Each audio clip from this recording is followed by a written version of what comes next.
الحمد للہ رب العالمین والعاقبۃ للمتقین والصلاة والسلام علی اشرف الانبیاء والمرسلین نبینا محمد وعلی آلہ وصحبہ اجمعین ومن تبعہم باحسان الی یوم الدین اما بعد۔ محترم ناظرین، السلام علیکم ورحمۃ اللہ وبرکاتہ۔ میں عبد الباسط پروگرام الجھنیں لے کر آپ کی خدمت میں حاضر ہوں، اور اسٹوڈیو میں ہمارے ساتھ ہمارے شیخ محترم جناب حافظ عبدالعظیم عمری مدنی حفظ اللہ تشریف فرما ہیں۔ شیخ صاحب السلام علیکم ورحمۃ اللہ وبرکاتہ۔ وعلیکم السلام ورحمۃ اللہ وبرکاتہ۔ ناظرین کرام، جیسا کہ آپ جانتے ہیں کہ ہم اپنے اس پروگرام میں زندگی کے مسائل کا ذکر کرتے ہیں، الجھنوں کا ذکر کرتے ہیں، اور چونکہ ہم مسلمان ہیں، ہم مومن ہیں انشاءاللہ العزیز، تو ہماری گفتگو بھی کتاب و سنت کی روشنی ہی میں ہوتی ہے۔ ہمارا جو حل ہے وہ کتاب و سنت کی روشنی ہی میں پیش کیا جاتا ہے۔ آج کا جو ہمارا موضوع ہے وہ سماج کا ایک بہت بڑا مرض ہے، اور سماج کی بہت بڑی الجھن بن چکی ہے، وہ ہے اختلاط۔ اس تعلق سے ہماری گفتگو ہوگی، اختلاط کسے کہتے ہیں، اور اس تعلق سے شریعت کا کیا حکم ہے، شریعت اس کو کس نظر سے دیکھتی ہے، یہ ساری باتیں آپ کے سامنے آئیں گی۔ سب سے پہلے میں اپنے شیخ محترم سے جاننا چاہتا ہوں کہ شیخ، شریعت میں اختلاط کی یہ جو اصطلاح ہے، اس کا کیا معنی و مفہوم ہے؟ ان الحمد للہ نحمده ونستعینه ونستغفره ونعوذ باللہ من شرور انفسنا ومن سیئات اعمالنا من يهده الله فلا مضل له ومن يضلل فلا هادي له واشهد ان لا اله الا الله وحده لا شريك له واشهد ان محمدا عبده ورسوله اما بعد۔ اختلاط اس دور کے معاشرتی مسائل میں سے بہت بڑا مسئلہ، اور اس دور کے الجھنوں میں سے بہت بڑی الجھن ہے۔ اختلاط کے معنی کیا ہیں؟ دیکھیے، شریعت نے اجنبی مردوں کو اجنبی عورتوں سے پردہ کرنے کی تعلیم دی ہے۔ جی بالکل، کہ عورتیں اجنبی مردوں سے پردہ کریں گی۔ اختلاط کہتے ہیں کہ شریعت کی یہ جو پردے کی تعلیمات ہیں، ان تعلیمات کو پس پشت ڈال کر اجنبی مرد اور اجنبی عورتیں آپس میں اس طرح بے تکلف ہو جائیں، جس طرح دوست دوست کے ساتھ، مرد مرد کے ساتھ مل بیٹھتے ہیں، اس طرح ماحول ایسا ہو جائے کہ ایسے گھل مل جائیں اجنبی مرد اور عورت کہ سب ایک ساتھ سفر کر رہے ہیں، ایک جگہ مل بیٹھ رہے ہیں، ایک ساتھ کھا پی رہے ہیں، سب ایک دوسرے کے ساتھ مل کے کام و کاج کر رہے ہیں۔ شریعت نے جو فاصلہ رکھنے کی تعلیم دی ہے اجنبی مردوں اور اجنبی عورتوں میں، یہ فاصلے ختم ہو جائیں، یہ فاصلے سمٹ جائیں، جی اجنبی عورت اجنبی مرد سے قریب آ جائے، اجنبی مرد اجنبی عورت سے قریب ہو جائے۔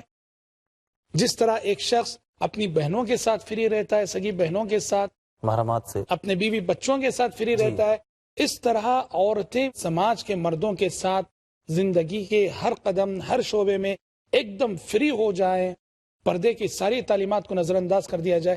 اس کو کہتے ہیں اختلاط۔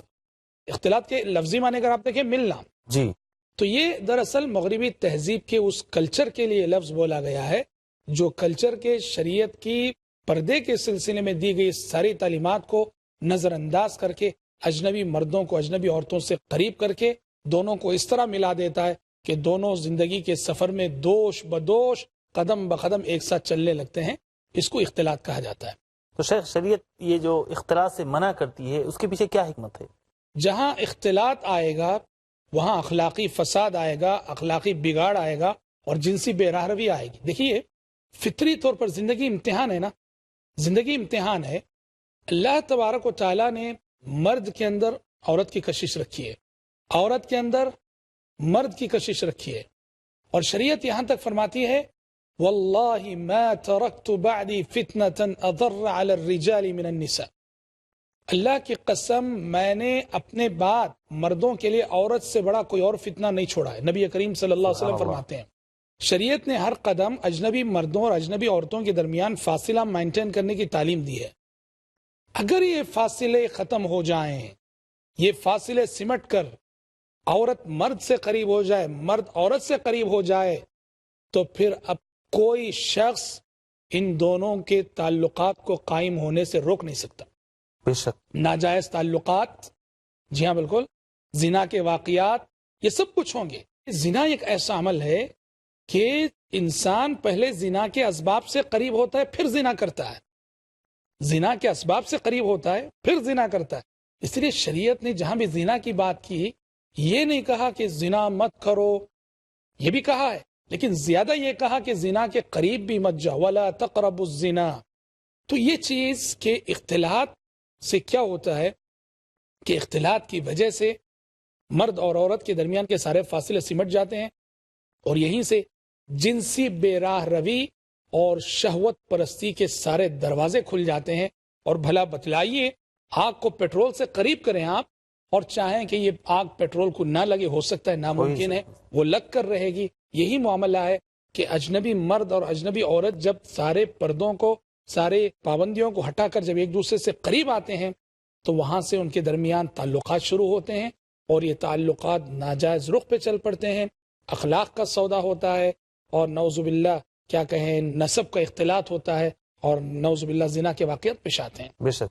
لیکن شیخ، کیا ایک نیک مقصد کے لیے ایک اجنبی مرد اور ایک اجنبی عورت خلوت اختیار کر سکتے ہیں، تنہائی میں مل بیٹھ سکتے ہیں؟ دیکھیے پیارے نبی صلی اللہ علیہ وسلم فرماتے ہیں ایک حدیث میں کہ لا يخلون رجل بامرأة ليس معها ذو محرم منها.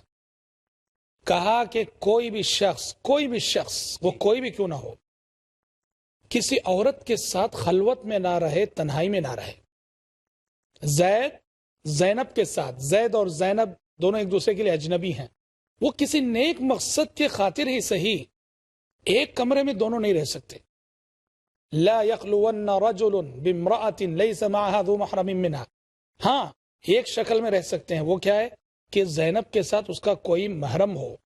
زینب کے ساتھ اس کا بھائی ہے، ٹھیک ہے، وہاں زید رہ سکتا ہے، وہاں کیا ہے زید رہ سکتا ہے، اس لیے کہ اس کے ساتھ کون ہے، اس کا محرم ہے، اس کا محرم موجود ہے. کہا کہ اگر اجنبی مرد اور عورت خلوت میں رہیں، تنہائی میں رہیں، جہاں کوئی تیسرا نہ ہو ان کے ساتھ، تو پیارے نبی کہتے ہیں وہاں ضرور یہ ہوتا ہے کہ ان کے ساتھ تیسرا شیطان ہوتا ہے.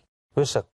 آپ کہیں گے، ہم کہیں گے کہ ہم نیک مقصد کی خاطر حسن نیت سے کر رہے ہیں، کہیں گے یاد رکھیے نیت کو بگڑنے میں دیر نہیں لگتی، بالکل نہیں دیر لگتی، ایک سیکنڈ میں نیت بدل جائے گی. اور آج نعوذ باللہ شریعت کے اس حکم کی دیکھیے کم علمی کی وجہ سے، کہیے نادانی کی وجہ سے کیسی خلاف ورزی ہوتی ہے. مثال کے طور پر کہ ہم اپنی نوجوان بچیوں کو قرآن پڑھانے کے لیے، مثلا کوئی عالم صاحب ہمارے گھر آتے ہیں، کوئی حافظ صاحب ہمارے گھر آتے ہیں، ہماری نوجوان بچیوں کو ہم ان کے پاس بیٹھا دیتے ہیں پڑھنے کے لیے. وہ ایک کمرے میں بیٹھے ہیں، ہم نے اپنی نوجوان بچی کو ان کے سامنے بٹھا دی، یہ سمجھ کر وہ تو قرآن پڑھ رہی ہے. انتہائی غلط بات ہے، بے شک انتہائی غلط بات ہے. عورت کی بات ایسی ہے، عورت کا معاملہ آئے تو اللہ اکبر، صداقت ہے اس میں. سعید بن مسیب جیسے بزرگ جو کہ سید التابعین کہلاتے ہیں، ان کا مقولہ ہے، وہ کہا کرتے تھے جب وہ 80 سال کے تھے، وہ کہا کرتے تھے واللہ لا تأمنونی علی النساء، کہ لوگوں عورت کی بات اگر آ جائے تو 80 سال کے اس بوڑھے سعید بن مسیب پہ بھی بھروسہ مت کرو. اللہ اکبر، واللہ صداقت ہے اس میں. بے شک. کوئی شخص اس سلسلے میں یہ کہہ نہیں سکتا کہ میں جو ہے بہت پارسا ہوں. جی ہاں، اس وجہ سے کوئی خوف کی بات نہیں ہے. ہاں بالکل نہیں. ناجائز ہے کہ ہم اپنی نوجوان لڑکی کو قرآن پڑھنے ہی کے لیے صحیح کسی عالم یا حافظ کے سامنے بٹھائیں، ناجائز ہے. ایک ہی صورت میں جائز ہے، وہ یہ ہے کہ اس کے ساتھ کوئی محرم بھی بیٹھے. اس کے ساتھ جب تک وہ عالم حافظ موجود ہے ہمارے گھر، کوئی محرم بھی بیٹھا رہے اس کے ساتھ، اس کا بھائی وغیرہ، تو پھر ٹھیک ہے. تو لہٰذا نیتوں کو بدلنے میں دیر نہیں لگتی، خلوت نہیں ہوتی. دیکھیے آج خلوت کی کتنی صورتیں ہیں. ہم مثال کے طور پر ڈاکٹر کے پاس جاتے ہیں، جی ٹھیک، ہماری خواتین ہیں، ڈاکٹر کے پاس جانا پڑ گیا، ٹھیک ہے، ضرورت ہے. بے شک. ایسا نہیں ہونا چاہیے ایک ڈاکٹر ہے اور صرف یہ عورت ہے، ہماری خاتون ہے. نہیں، خلوت ہو گئی. آپ بھلے سے علاج کے لیے جا رہے ہیں مگر خلوت ہو گئی، اور اس خلوت کی وجہ سے نیتیں بگڑ سکتی ہیں. بے شک. اس لیے خاتون ہو کوشش کرے کہ پہلے لیڈی ڈاکٹر کے پاس جائے. لیڈی ڈاکٹر ہے نہیں، جینٹس ڈاکٹر کے پاس ہی جانا ہے، تو تنہا داخل نہ ہو ڈاکٹر کے پاس، اپنے ساتھ ایک بچے کو صحیح لے کر جائے.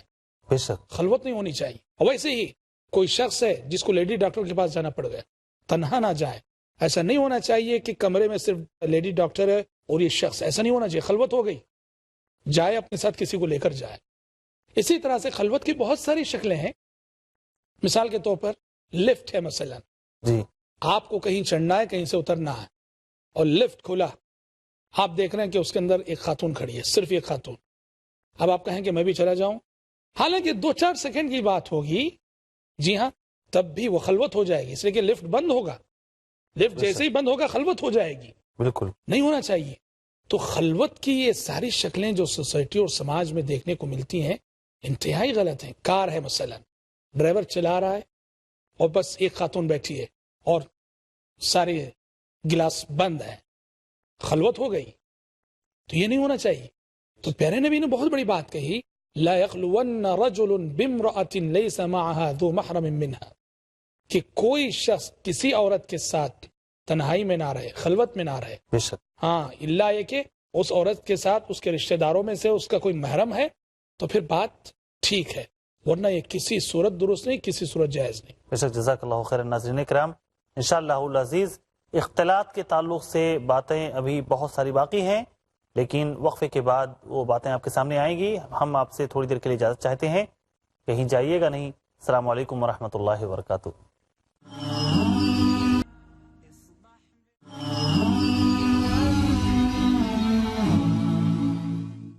السلام علیکم ورحمۃ اللہ وبرکاتہ. ناظرین اکرام، وقفے کے بعد دوبارہ آپ کا استقبال ہے. وقفے پہ جانے سے پہلے ہم اختلاط مرد و زن کے تعلق سے گفتگو کر رہے تھے. اب میں اپنے شیخ محترم سے جاننا چاہوں گا، عہد نبوت میں، زمانے نبوت میں عورتوں اور مردوں کے درمیان، اجنبی جو مرد عورتیں ہوتی تھیں ان کے درمیان کیسے فاصلہ باقی رکھا جاتا تھا؟ میں بریک سے قبل جیسے کہہ رہا تھا کہ نبی کریم صلی اللہ علیہ وسلم نے احادیث میں اختلاط سے اور اختلاط کے کلچر سے سخت منع کیا ہے، اور اجنبی مردوں اور اجنبی عورتوں کے درمیان ہمیشہ فاصلہ مینٹین کرنے کی تعلیم دی ہے. اب اس کو عملاً دیکھیے، جی نبی کریم صلی اللہ علیہ وسلم نے عملاً عہد نبوت میں اس تعلیم کو کیسے نافذ کیا. روایتوں میں آتا ہے کہ خواتین جب راستوں سے گزرتی تھیں عہد نبوت میں، جی سڑکوں سے گزرتی تھیں، تو کبھی کوئی خاتون، کبھی کوئی عورت درمیانے راستے، درمیانے سڑک سے نہیں گزرتی تھی. کنارے ہوتی تھی. درمیانے سڑک مرد آتے جاتے تھے، جی خواتین جو ہوتی تھیں وہ دیوار کے کنارے کنارے چلتی تھیں، اور اتنا کنارے چلتی کہ کبھی کبھی ان کے کپڑے دیوار سے الجھ جاتے. جی، اور آج صورتحال کیا ہے؟ جی مرد ہاں، کنارے کنارے چلیں. مرد کنارے چلیں، یہ صورتحال ہے. آپ نے فرمایا، پیارے نبی صلی اللہ علیہ وسلم نے، عورتیں نماز کے لیے، عبادت کے لیے مسجد میں حاضری دیتی تھی جی عہد نبوت میں، 5 نمازوں کے لیے آتی تھی بسا اوقات. تو آپ نے کیا فرمایا جانتے ہیں؟ آپ نے فرمایا خیر صفوف الرجال اولها وخیر صفوف النساء آخرها. سبحان اللہ. کہا کہ مردوں کی سب سے بہتر صف سب سے پہلی صف ہے، امام کے قریب. جو امام کے قریب ہے، اور کہا عورتوں کی سب سے بہتر صف وہ ہے جو ان کی سب سے آخری صف ہے، مردوں سے سب سے دور ہوں. کیونکہ وہ مردوں سے سب سے زیادہ دور ہیں. جی کہ عورتوں کی آخری صف وہ سب سے بہتر صف ہے مردوں سے دور رہنے کی وجہ سے. کتنی بڑی بات ہے. اور اسی طرح سے آپ دیکھیں گے کہ عہد نبوت میں آپ صلی اللہ علیہ وسلم کا حکم تھا صحابہ کو اور مردوں کو کہ سلام پھیرنے کے بعد، نماز سے فارغ ہونے کے بعد جلدی نہ کرے مسجد سے نکلنے میں. عورتوں کو حکم تھا کہ وہ نماز سے فارغ ہونے کے فوراً بعد نکل جائیں، عورتیں پہلے نکلیں. عورتیں پہلے نکلیں. اور مردوں کو حکم تھا کہ وہ تھوڑا انتظار کر کے نکلے. کیوں؟ تاکہ راستے میں اختلاط کی شکل نہ پیش آ جائے. بے شک. پہلے عورتیں نکل جاتی تھی، عورتوں کے نکلنے کے بعد جب عورتیں گزر چکی ہوتی راستے سے، پیچھے مرد نکلتے تھے. دیکھیے کتنی بڑی بات ہے. بالکل. اچھا، ایک عملی تدبیر آپ صلی اللہ علیہ وسلم نے یہ بھی اپنائی اور یہ بھی بتائی کہ مسجد نبوی کا ایک دروازہ عورتوں کے لیے خاص کر دیا تھا، بے شک. کہ اس دروازے سے صرف خواتین داخل ہوگی اور خواتین نکلیں گی. اس دروازے سے کوئی مرد داخل نہیں ہوگا اور کوئی مرد نہیں نکلے گا. جی ابو داؤد وغیرہ کی روایت ہے کہ نبی کریم صلی اللہ علیہ وسلم نے مسجد نبوی کے ایک دروازے کی طرف اشارہ کر کے فرمایا، لو ترکنا هذا الباب للنساء، اس دروازے کو اگر ہم عورتوں کے لیے چھوڑ دیں تو کتنا اچھا ہوگا. راوی حدیث فرماتے ہیں فلم يدخل منه ابن عمر حتى مات، اس دن جو ابن عمر رضی اللہ عنہما نے وہ بات سن لی نبی کریم صلی اللہ علیہ وسلم کی کہ اس دروازے کو عورتوں کے لیے خاص کر دینا چاہیے، تو پھر باقی زندگی میں کبھی اس دروازے سے مسجد نبوی میں داخل نہیں ہوئے ابن عمر رضی اللہ عنہما، کیونکہ بہت شدید التمسک بھی سنت ہے، بہت متبع سنت تھے وہ جی، تو چونکہ پیارے نبی نے اس دروازے کو لیڈیز کے لیے خاص کر دیا ہے، ابن عمر کبھی داخل نہ ہوئے اس دروازے سے۔ تو دیکھیے یہ عملی تدابیر ہیں جن کو آپ صلی اللہ علیہ وسلم نے اپنایا اور اختیار کیا مردوں اور عورتوں کے درمیان فاصلہ باقی رکھنے کے لیے۔ بے شک، یہ فاصلے باقی رہیں گے تبھی عزت و ناموس کی حفاظت رہے گی، بے شک، معاشرہ پاک رہے گا۔ یہ فاصلے اگر سمٹ جائیں گے تو پھر معاشرہ بگڑ جائے گا۔ خصوصاً الحمدللہ جن مساجد میں خواتین آیا جایا کرتی ہیں وہاں خصوصاً اس بات کا خاص خیال رکھنا چاہیے کہ خواتین کا باب الداخلہ الگ ہو اور مردوں کا باب الداخلہ الگ ہو۔ عبادت کے لیے آ رہے ہیں اور وہاں اختلاط کی صورتحال پیدا ہو رہی ہے تو یہ انتہائی غلط بات ہے اور انتہائی افسوسناک بات ہے۔ ایک اور مسئلہ ہے شیخ، کیا اجنبی مرد سے ایک عورت مسافہ کر سکتی ہے؟ بالکل نہیں، بالکل نہیں کر جسے سکتی۔ خصوصی طور پر دیکھتے ہیں گھروں میں کہ کزن جو ہوتے ہیں، یہ چچا زاد یا خالہ زاد یا مامو زاد بھائی وغیرہ ہوتے ہیں، ان کے ساتھ بلا روک ٹوک مسافہ کرتے ہیں، تو کیا اجنبیوں سے مسافہ کر سکتے ہیں؟ بالکل نہیں کر سکتی۔ کوئی اجنبی عورت کسی اجنبی مرد سے مسافہ نہیں کر سکتی، کوئی اجنبی مرد کسی اجنبی عورت سے مسافہ نہیں کر سکتا۔ اور یہاں یاد رہے اجنبی سے مراد صرف وہ نہیں جو گلی میں جانے والے جن سے پہچان نہ ہو، جن سے پہچان نہ ہو، بلکہ ہمارے وہ رشتہ دار جن سے ہمارا نکاح ہو سکتا ہے، جن سے ہماری شادی ہو سکتی ہے، وہ بھی اجنبی۔ مسافہ کرنا ناجائز ہے۔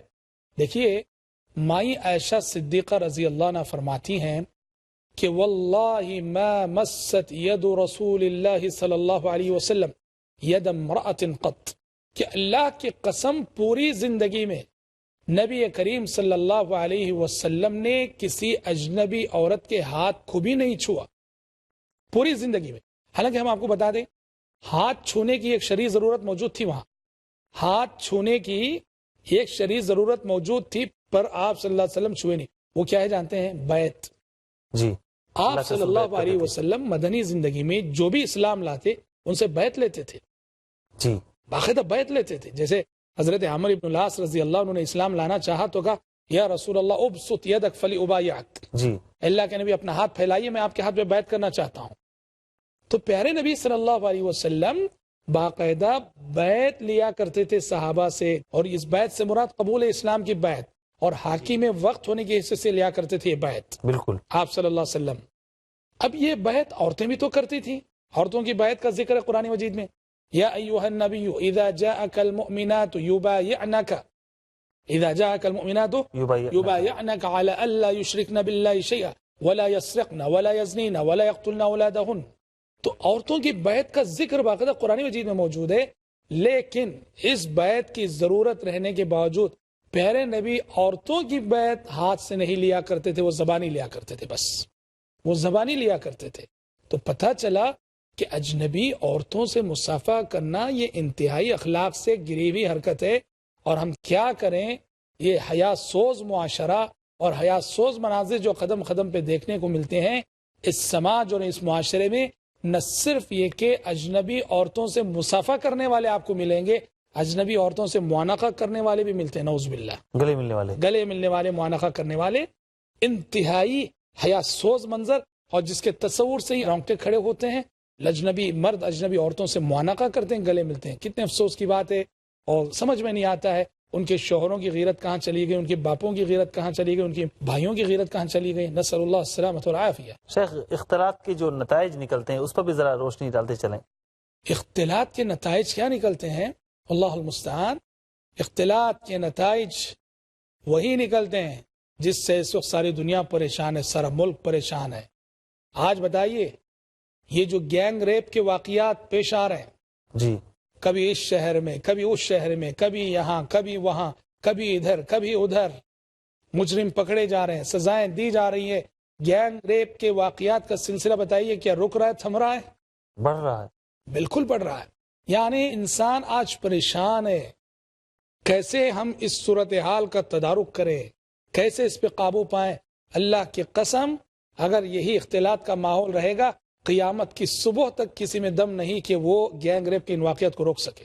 کوئی سخت سے سخت سزا بھی اس کو نہیں روک سکتی. ناممکن ہے. بالکل صحیح. اگر آپ چاہتے ہیں کہ گینگ ریپ کے واقعات ختم ہوں، رکیں، تو اختلاط کے اس کلچر کو ختم کرو. پہلے اختلاط کا کلچر ختم ہو اور پھر دیکھو کہ یہ خرابیاں کیسے خود بخود ختم ہوتی ہیں. آج صورتحال یہ ہے کہ اس اختلاط کے کلچر کی وجہ سے وہ ماحول اور وہ منظر ہماری آنکھوں کے سامنے ہے. پیارے نبی نے حدیث میں فرمایا ہے کہ قیامت کی نشانی ہے کہ قیامت کے قریب، قیامت سے پہلے چلتی سڑکوں پر زنا ہوگا. اور دیکھو جو ہوا، گینگ ریپ کے واقعات جو ہو رہے ہیں کہاں ہو رہے ہیں؟ چلتی سڑکوں میں ہو رہے ہیں جی. چلتی بس میں ہو رہے ہیں، چلتی کار میں ہو رہے ہیں. کتنی سچی بات پیارے نبی نے 1400 سال پہلے ارشاد فرمائی. بے شک. اور آپ نے فرمایا کہ قیامت کے قریب حالات اتنے بگڑ جائیں گے کہ راستے پر زنا ہوگا کھلے عام، اور اس دور کا سب سے بہتر، اس دور کا سب سے اچھا انسان وہ ہوگا جو اس زنا کرنے والے جوڑے سے کہے گا ذرا سائڈ میں چلے جائیے. یہ نہیں کہے گا کہ مت کرو، کیوں کر رہے ہو، روکے گا نہیں، وہ یہ کہے گا ذرا سائڈ میں چلے جائیے. یہ اس دور کا سب سے بہتر انسان ہوگا.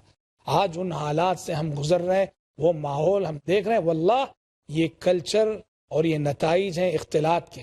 جب تک اختلاط کا کلچر باقی رہے گا، ان حادثات اور ان واقعات کو کوئی روک نہیں سکتا اور کوئی قانون ختم نہیں کر سکتا ان واقعات کو. بے شک. جزاک اللہ خیرن. ناظرین کرام، جو ہم اختلاط کا بازار دیکھ رہے ہیں، جہاں پر ساری حدیں مٹا دی گئی ہیں، تمام دیواریں گرا دی گئی ہیں، اور اس کے کڑوے کسیلے پھل جو ہم کھا رہے ہیں، اپنی آنکھوں سے دیکھ رہے ہیں، وہ نتیجہ ہے شریعت سے بغاوت کا، اللہ رب العالمین کے قانون سے بغاوت کا. اور انسان جب اپنے رب کے بنائے ہوئے قانون سے باغی بن جاتا ہے تو اسے اسی نتائج کا سامنا کرنا پڑتا ہے جسے دنیا دیکھ رہی ہے اور جس سے دنیا جوجھ رہی ہے. ضرورت ہے کہ ہم اللہ رب العالمین کے بتائے ہوئے، اپنے خالق کے بتائے ہوئے قانون کو نافذ کریں. اور مرد اور عورت کے لیے اللہ رب العالمین نے جو جگہ بتائی ہے، جو دونوں کا دائرے کار بتایا ہے، اس دائرے کار میں دونوں کو رکھنے کی کوشش کریں. تبھی ہمارا سماج امن کے ساتھ رہ سکے گا، تبھی ہم چین کی زندگی بسر کر سکیں گے. ورنہ ہر روز ہماری زندگی میں مسائل کا اضافہ ہوتا رہے گا. الہ العالمین تو ہمیں توفیق دے کہ ہم تیرے قانون کو نافذ کر سکیں اپنے آپ میں، اپنے گھر میں اور اپنے سماج اور معاشرے میں. آمین یا رب العالمین. والسلام علیکم ورحمۃ اللہ وبرکاتہ.